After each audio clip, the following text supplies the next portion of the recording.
Sure. So previous lecture we got ended understanding about bryophytes, and within bryophytes we got done with sexual reproduction part.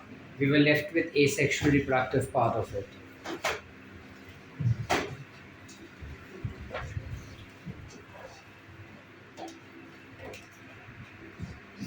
So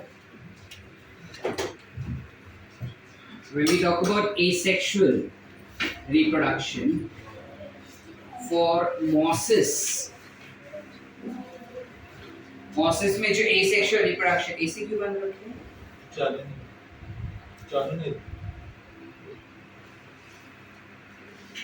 इधर है क्या remote नीचे देखना? You have mosses which comes and plays the role first. So mosses में asexual reproduction में you will have a normal budding and fragmentation which has been seen as asexual reproduction. Whereas when we talk about liverworts, they have something called as gemmae that are present in them. Now what is gemmae exactly? इनका ना जो body होता है वो कुछ ऐसा flat होता है, ठीक है, और इस फ्लैट बॉडी के अंदर कुछ ऐसा कप जैसा शेप होता है. इस कप जैसे स्ट्रक्चर जो अपने को उसके फ्लैट बॉडी के ऊपर दिख रहा है उसको you call it to be as gemma cup. क्या कहेंगे? हैं? क्या कहेंगे? ये जेमा कप के अंदर ना कुछ छोटे छोटे स्पोर्स जैसा स्ट्रक्चर होता है, ठीक है. You have some small spores which are present in them, and these spores what you see in them will be called as gemma. Singular gemma, plural gemmae. ठीक है. अब ये जेमे का क्या सीन है इसका? जेमे क्या होता है? बेसिकली कुछ नहीं लेकिन स्पोर्स होते हैं, एसेक्सुअल स्पोर्स होते हैं जिनके आसपास you have a rough chitinous covering which is present. ठीक है, chitin से बना हुआ कवरिंग होता है बाहर और ड्राई होता है. जब पूरी तरह से मैच्योर हो जाता है, this is originally diploid in nature. जब पूरी तरह से मैच्योर हो जाता है ये कभी हैप्लॉयड नहीं होता, ये डिप्लॉयड ही रहता है because it is asexual reproduction. तो ये डिप्लॉयड ही रहेगा. जब ये पूरी तरह से मैच्योर हो जाता है तो वो ड्राई हो जाता है, और ड्राई हो जाने की वजह से हवा आते ही वो इस कप में से उड़ के नीचे जमीन पे गिर जाएगा. जमीन पे गिरते it will get a favourable climatic condition and it will again grow, it will spread. जैसे ही ये जमीन पे गिरेगा ना ये धीरे धीरे जर्मिनेट होता है, और जर्मिनेट होकर कुछ ऐसा चिंटूसा स्ट्रक्चर बनेगा. That चिंटूसा structure gets expanded more and forms some structure like this, which is nothing but a gametophyte. This part should actually be classified to be as sporophytic structure, but actually it is a gametophyte. Are we clear up till here? इसी में से when we talk about liverworts only, इसी में से we have some structure coming up like this. अब actually दो अलग अलग में से निकलता है, लेकिन मैं एक ही डायग्राम में तुमको दोनों दिखा रहा हूँ, ठीक है. एक्चुअली दोनों अलग अलग बॉडी में होता है, एक बॉडी में एक ही होगा. तो एक के अंदर कुछ मेल रिप्रोडक्टिव सिस्टम ऐसे रहता है, and this male reproductive system that you see in them is called as anthridiophore.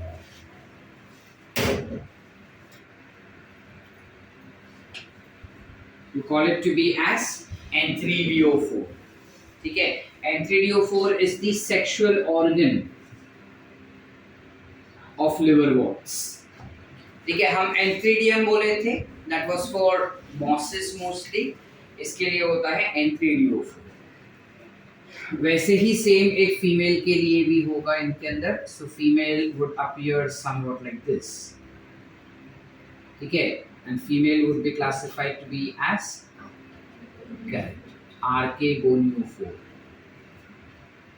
ठीक है. अब जनरली हमको क्या करते हैं, they just give you the diagram and they ask you to identify कि भाई क्या क्या है, बताओ कौन सा archegoniophobe है, कौन सा anthridiophore है, ये बताओ करके.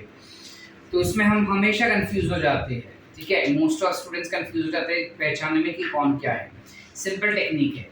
जो मेसी होते हैं ना वो हमेशा बॉयज होते हैं. Boys are always messy, so check, they have a messy edge, and girls are always sorted, so they have a sorted edge.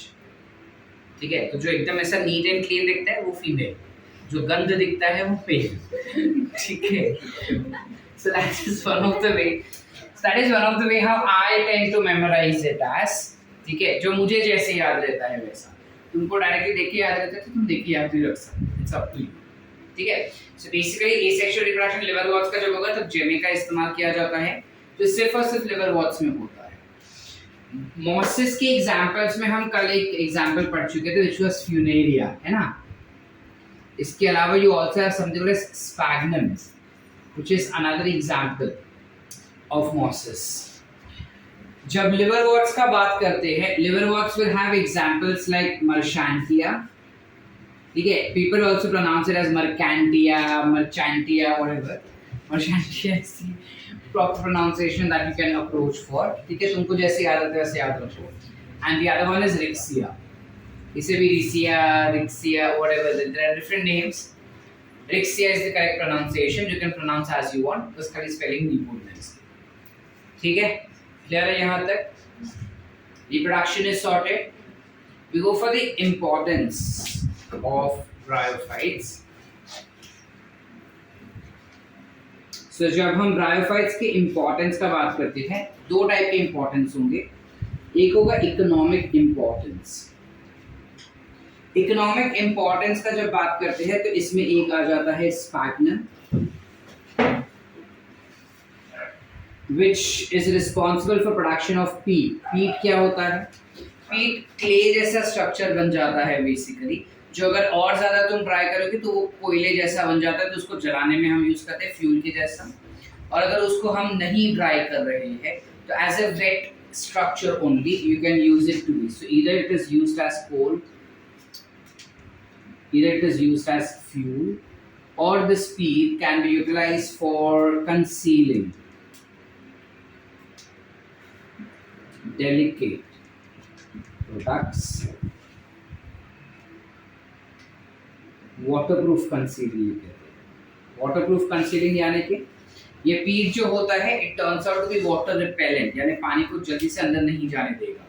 तो जो अपने नॉर्मल सेलोटेप्स होते हैं या फिर अपना नॉर्मल वो क्ले टाइप होता है, जैसे गणपति का मूर्ति भी लाते हो तो दो टाइप के होते हैं ना, एक वाटर वाले और पीओपी वाला।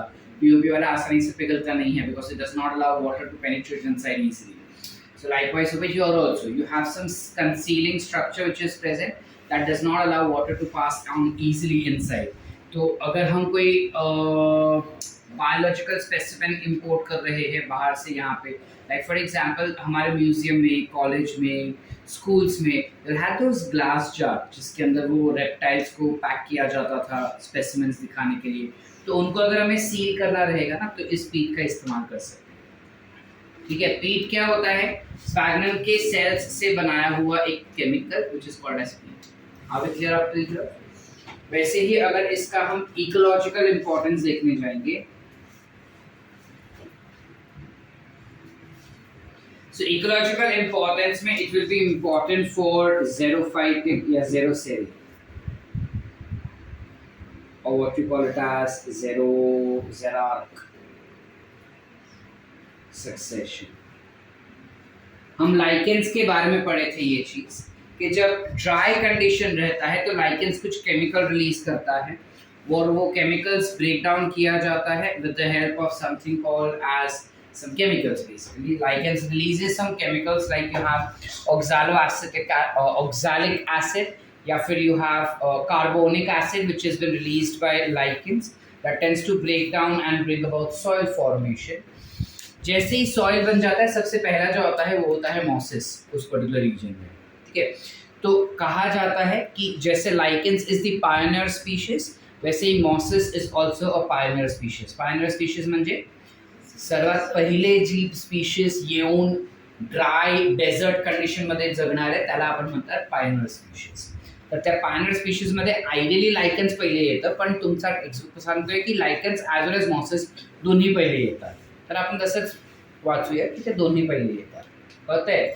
जर आपल्याला ऑप्शन असेल की लायकन्स मार्क करायचं की mosses, go for lichens. If both is given, mark both. Are we clear? So that's where we end with mosses completely. I hope the mosses part was clear. एक hornworts करके भी हमने बीच में term mention किया कल। hornworts और liverworts almost same है, खाली उनका मॉर्फोलॉजिकल डिफरेंस होता है। जैसे ये एकदम फ्लैट है ना, वैसे हॉर्नवर्ड्स में फ्लैट नहीं होता. They have some structures like this, like internal structures like this. ऐसा कुछ हॉर्न जैसे स्ट्रक्चर्स होते हैं, ठीक आहे, चेन सारखं काहीतरी असतं त्यांचं स्ट्रक्चर, आणि त्यामुळे त्यांचं नाव हॉर्नवर्ड्स आपण केलंय. ठीक आहे. तर त्याच्या बाबत आपल्याला जास्त काही वाचायचं नाही, बिकॉज एनसीईआरटीमध्ये नाही दिले तर आपल्याला वाचायची गरज नाही त्यात. ठीक आहे. जर कोणत्याही रेफरन्स बुकमध्ये सुद्धा त्याचे तुम्हाला एमसीक्यूज दिले ते सॉल्व नाही करायचे, सोडून द्यायचे. ठीक है. शॉर्ट कुछ लिखना है बोर्ड से? हाँ या ना? अच्छा फटाफट लिख.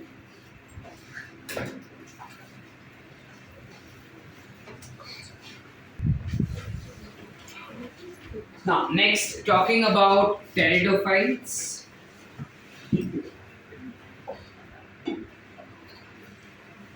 These are classified as first vascular cryptogamia. These are the first plant division which had vascular tissues present in them. However, ये vascular tissue जो थे वो काफी primitive type के थे, लेकिन इनमें सबसे पहली बार देखा गया था. ठीक है. अब जब हम pteridophytes का बात करते हैं, these are also found in moist, damp, shady and cold places. ठीक है. इनके जब लीव्स का हम बात करते हैं तो जनरली इसके लीव्स दो टाइप के हो सकते हैं. या तो they are very very tiny in nature. ठीक है. Like for example as you see in Selaginella, उसमें लीव्स कैसे होते हैं सेलाजिनेला में, अगर ये उसका स्टेम जैसा स्ट्रक्चर है तो कुछ ऐसे लीव्स होते हैं, छोटू छोटू एकदम. ठीक है. और it can be filamentous, like in case of ferns. ferns में leaves कैसे होते हैं, अगर ये stem हुआ तो ferns के leaves काफी बड़े होते हैं ऐसे. ठीक है. अब इनके जो leaves होते हैं इनके अंदर spores generate होते हैं, इनके leaves में spores generate होते हैं. तो by default I will classify these leaves to be as sporophylls. Sporo माने स्पोर कंटेनिंग, फिल माने या फाइल माने लीव्स. ठीक है. अब लीव्स के अंदर स्पोर्स है इसलिए उसका नाम आ गया स्पोरोफाइल्स. आगे क्लियर अप टिल हियर. अब स्पोरोफाइल्स भी दो टाइप के. अच्छा चलो इधर पहले लिख लेता हूं कि स्पोरोफाइल्स क्या होते हैं. It is having a leaf containing spores. Are these sexual spores, sir? No, not really. They're not sexual spores. They're asexual spores, which later on germinate to give rise to gametophytes, but not right now. ठीक है. ये स्पोरोफाइल्स भी दो type के हो सकते हैं. अगर वो छोटे साइज में हुए, यानी लीफ का साइज छोटा हुआ, तो I will call it as micro sporophyll. बराबर. अगर लीफ का साइज बड़ा हुआ तो I will call it as macrosporophyll. Are we clear? Yes or no बेटा? Yes. अगर लीफ का साइज छोटा हुआ सेलाजिनेला जैसा तो उस लीफ को मैं क्या कह दूंगा? माइक्रोस्पोरोफिल. अगर बड़ा हुआ तो I will call it as microsporophylls. आसान. अब लीफ बोल रहे हैं तो बाय डिफॉल्ट इसका बॉडी जो है वो थैलस तो होगा नहीं. So body is differentiated into root, stem and leaves. ठीक है. इसके अलावा जब हम बात करते हैं इसके vascular system का, so how do you see their vascular tissue? Vascular tissue will have obviously xylem and phloem. देखो जनरली जो जाइलम होता है उसके पास चार टिश्यूज होते हैं. It has xylem tracheids, xylem vessels, xylem parenchyma and xylem fibres. इसके पास जाइलम फाइबर्स होगा, जाइलम पेरेन्काइमा होगा, जाइलम ट्रकीज होगा, लेकिन वेसल्स नहीं होगा.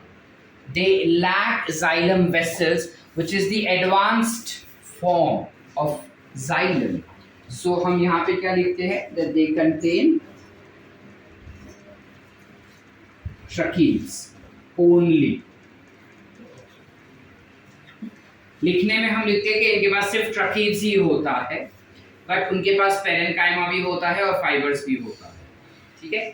जब हम फ्लोएम का बात करेंगे तो फ्लोएम में उनके पास जनरली फ्लोएम 4 चीज से बनता है: companion cells, sieve tube elements, phloem fibres and phloem parenchyma. Phloem fibres होंगे इसके पास, फ्लोएम पेरेन्काइमा होंगे इसके पास, ना कंपेनियन सेल्स होते हैं ना सीव ट्यूब एलिमेंट्स होते हैं. उसके जगह पे क्या होगा सर, उनके पास होता है सीव sales.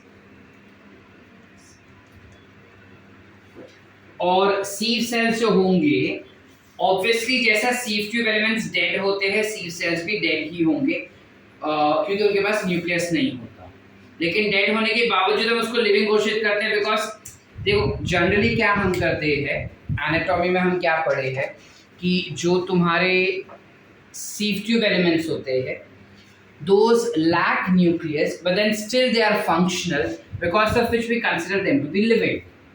Why are they functional? Is because companion cells control the functions of sieve tube elements, and that's why we consider it to be as living. English बोला समझा सबको? चलो आगे. यहाँ पे sieve tube elements नहीं है ना companion cells है. sieve tube elements के जगह पे है sieve cells. ठीक है. अभी संचित right,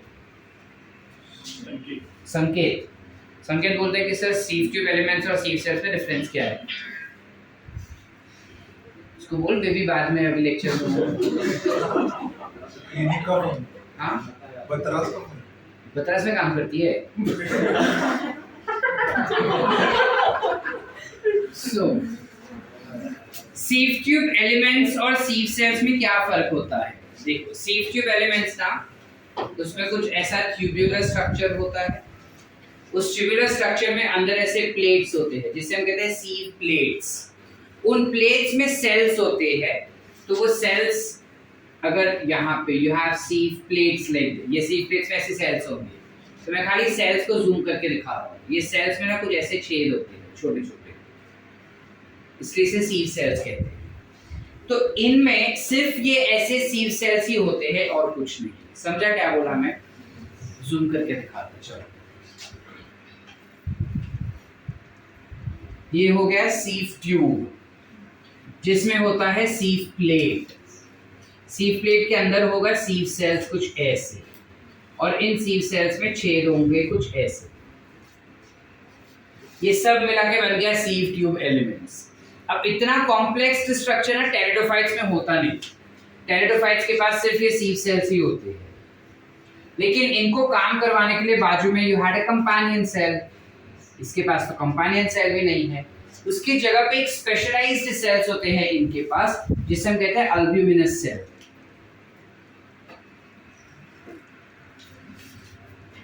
They have something called as albuminous cells, जो उनको हेल्प करता है फंक्शनिंग के लिए.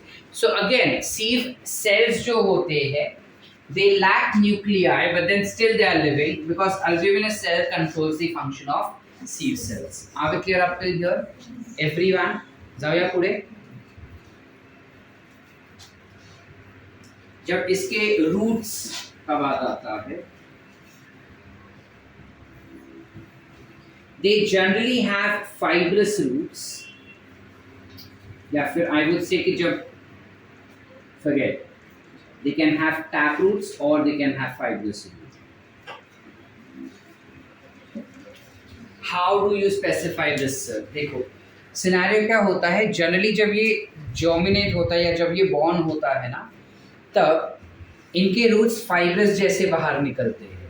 But slowly and gradually as they develop further, they start developing conical structure and where you will have a taproot like orientation seen in them. तो अगर वो tall trees जैसे हो जाते हैं, बड़े plants जो रहेंगे, बड़े pteridophytes जो रहते हैं, they generally have taproot system.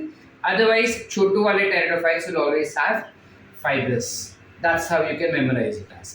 कि छोटे pteridophytes have fibrous, बड़े pteridophytes will have taproots. आसान. चले आगे.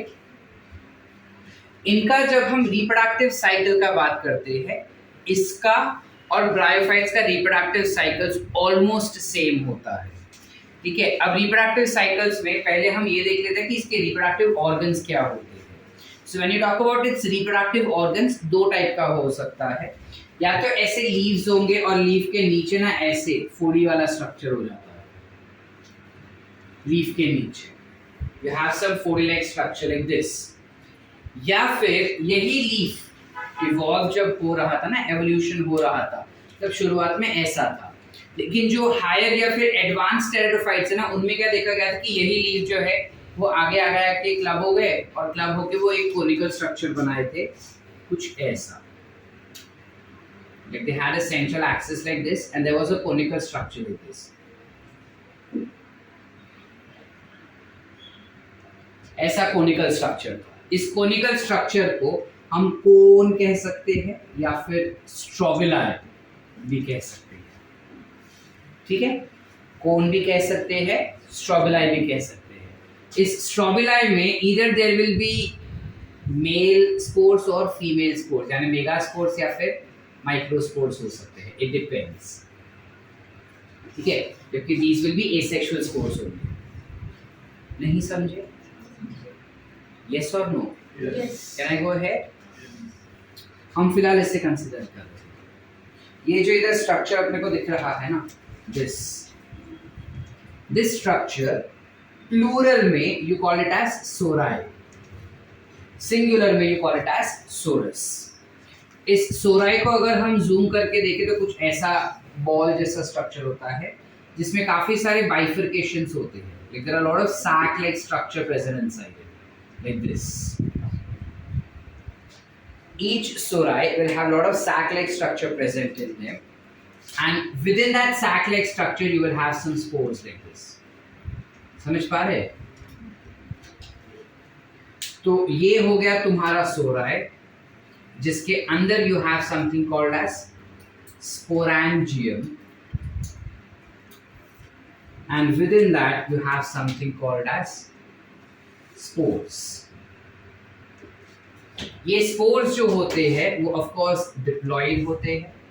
It tends to undergo meiosis and form haploid spores. और haploid spores जो है वो mature हो जाएंगे. जैसे ही mature हो जाएंगे, the sporangium burst, releasing spore on ground. Sporangium जो है वो बर्स्ट हो जाएगा और स्पोर जो है वो ग्राउंड पे आ जाएगा. ठीक है, देन ग्राउंड पे आ गया तो ऑब्वियसली उसे फेवरेबल क्लाइमेटिक कंडीशन मिला. So under favourable climatic condition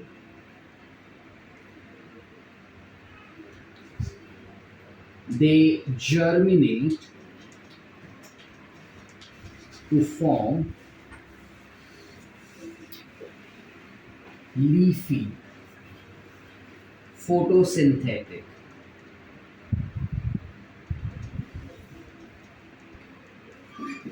thalloid gametophyte, which is basically called as prothallus. क्या बोले हम? ये स्पोर जैसे ही जमीन पे आता है, वो स्पोर फेवरेबल क्लाइमेटिक कंडीशन की वजह से स्प्रेड होना शुरू हो जाएगा और एक डॉर्सी वेंट्रली फ्लैटेंड स्ट्रक्चर बनाएगा. और ये डॉर्सी वेंट्रली फ्लैटेंड स्ट्रक्चर जो रहेगा, उसके पास राइजोइड जैसा स्ट्रक्चर होता है for getting attached to the substratum. This is green in colour, so this is obviously photosynthetic in nature. इसके अलावा ये थैलस होता है, dorsiventrally flat, and it is bisexual, meaning एक ही गैमेटोफाइट में दोनों चीजें दिखाई देंगी, मेल एज वेल एज यहाँ पे होना चाहिए इसके नीचे, बट अभी वो उतना 3D structure I can not draw, तो मैं यहीं पे दिखा रहा हूँ. You will have a female structure as well. So the male structure that you see over here will be called as what? Antheridium. And female will be called as what? Archegonium. Remember इनका जो gametophyte होता है वो हमेशा इस तरीके से heart shape का ही होता है, where you have a notch at one particular end. Notch माने pointed edge. यहाँ तक क्लियर है? समझ पा रहे हैं हम? Everyone? संकेत के पीछे आदित्य, हाँ श्रेयस, समझा नहीं समझा? हाँ डॉक्टर खिलारे बोलते तो उसका शिफ्ट आपल्याला मार्क करून देणार करेक्ट आंसर. क्लियर है? ये डॉर्सी इवेंचुअली फ्लैट होते हैं, ग्रीन होंगे तो ऑब्वियसली फोटोसिंथेटिक होंगे, लीफी स्ट्रक्चर होता है, ठीक है, and they are bisexual in nature. ऐसा क्यों बोल रहे हैं सर? क्योंकि ये एक्चुअली दोनों कैरी करते हैं, male as well as female. बाकी का कॉन्सेप्ट सेम टू सेम. म्हणजे काय? Antheridium will have antherozoids which on maturation are released in water. They tend to swim and reach Archegonia, fertilizing egg. समझ पा रहे? मतलब इसमें जब बारिश गिरा या फिर इरिगेशन किया तो उसमें क्या होगा, ये जो एंथ्रीडियम है उसके अंदर के सारे एंथेरोजॉइड्स जो है मैच्योर होने पे बाहर आ जाएंगे, पानी के अंदर स्विम करते हुए फीमेल तक पहुंचते हैं. कैसे? सेम चीज, फीमेल लाइन मारेगी, वो केमिकल रिलीज करेगी, वो केमिकल को सेंस करके मेल पहुंचेगा फीमेल के पास. जैसे ही वो फीमेल के पास पहुंच जाता है वो एग सेल से फर्टिलाइज हो जाएगा and it will form something called as zygote. अब जैसे ही वो जाइगोट बनेगा, fertilising egg and forms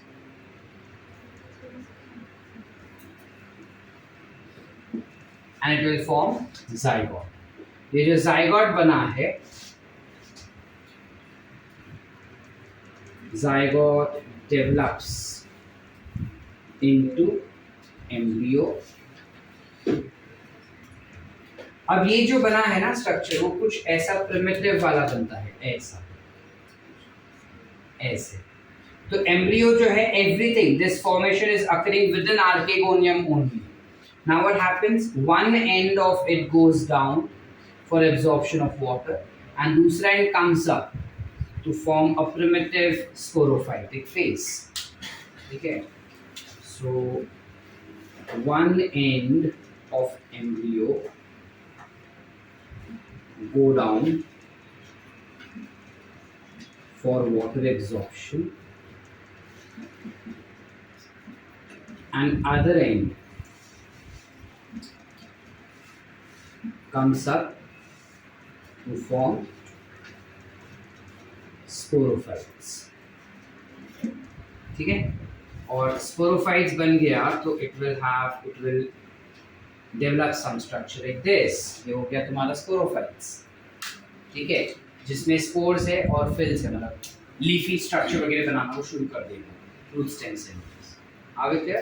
root stem cell leaves में जो लीव्स बनेगा, फेवरेबल क्लाइमेटिक कंडीशन आएगा तब लीव्स के नीचे you will have small small दाना जैसा स्ट्रक्चर कमिंग अप, फोड़ी जैसा, जो पहले ग्रीन होता है, फिर धीरे धीरे वो ग्रीन से ब्राउन होता है और ब्राउन से सीधा ब्लैक हो जाएगा.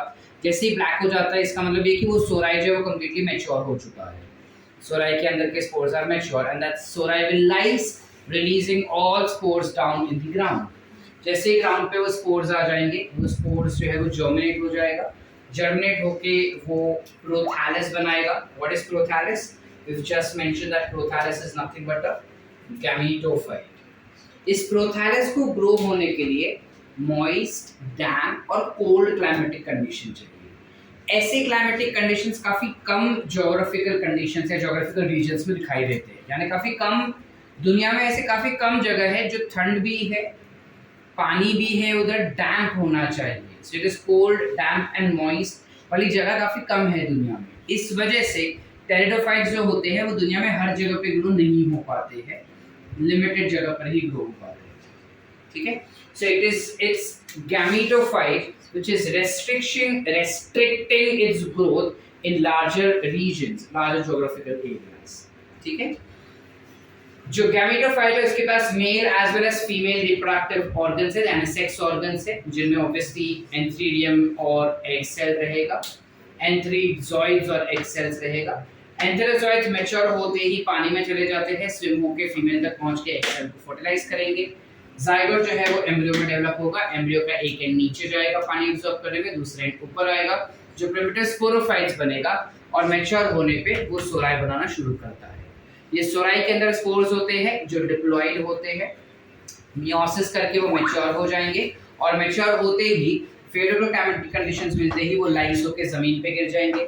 जमीन पे गिरेंगे तो they get germinated.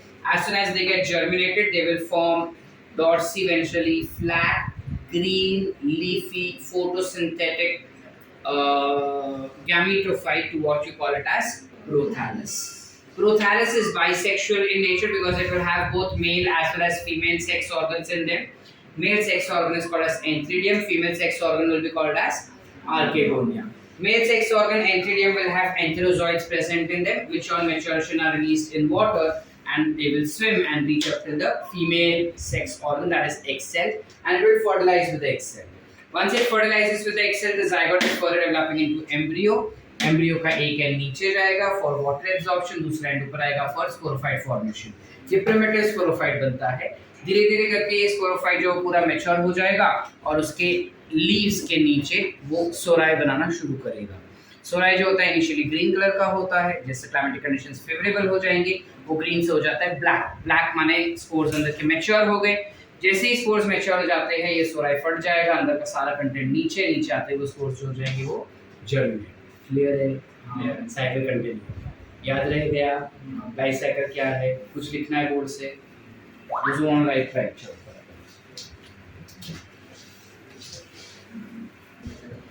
Now, when we talk about pteridophytes as such, इनमें दो टाइप के स्पोर्स बनाए जाते हैं, या तो छोटे स्पोर्स बनेंगे या बड़े स्पोर्स बनेंगे, लेकिन सब प्लांट में वैसा नहीं होता। Majority of the plant are homosporous for them, जिनमें सारे यानी male as well as female spores जो रहेंगे वो सेम साइज के, सेम शेप के, आइडेंटिकल बनते हैं। लेकिन कुछ है जैसे सेलाजिनेला हुआ and you have Salvinia, who tend to be heterosporous, meaning they are capable of producing macrospores as well as microspores. So microspore will ultimately give rise to the male gamete and macro will ultimately give rise to female gamete. So in cells जो macrospores रहते हैं they develop into female gametophyte and this tends to develop into male gametophyte। समझ पा रहे हो कि नहीं समझे? ठीक है, आसान चीज है इसमें।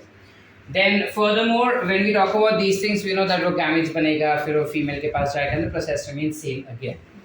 You have different classes to be understand. Can I erase that part? Black वाला। तुमको देखो अलग अलग क्लास दिया है जहाँ पे in your NCERT where they've given Lycopsida, Spinopsida, Psilopsida and Pteridopsida, and each of them they have certain examples given over there. Do we have to by heart all of that, sir? Yes, you will have to by heart because match the column, statement, questions ये इससे belong करता है। बहुत सारे confusing चीज़ें उतने तुमको part में से बनाए जा सकते हैं। So you need to by heart that particular thing। ठीक है, clear है? So with that we end up with your pteridophytes as well. Gymnosperms is something we will do in the next lecture. As of now, just read this much. ठीक है, let's quickly read as to what all things have been done.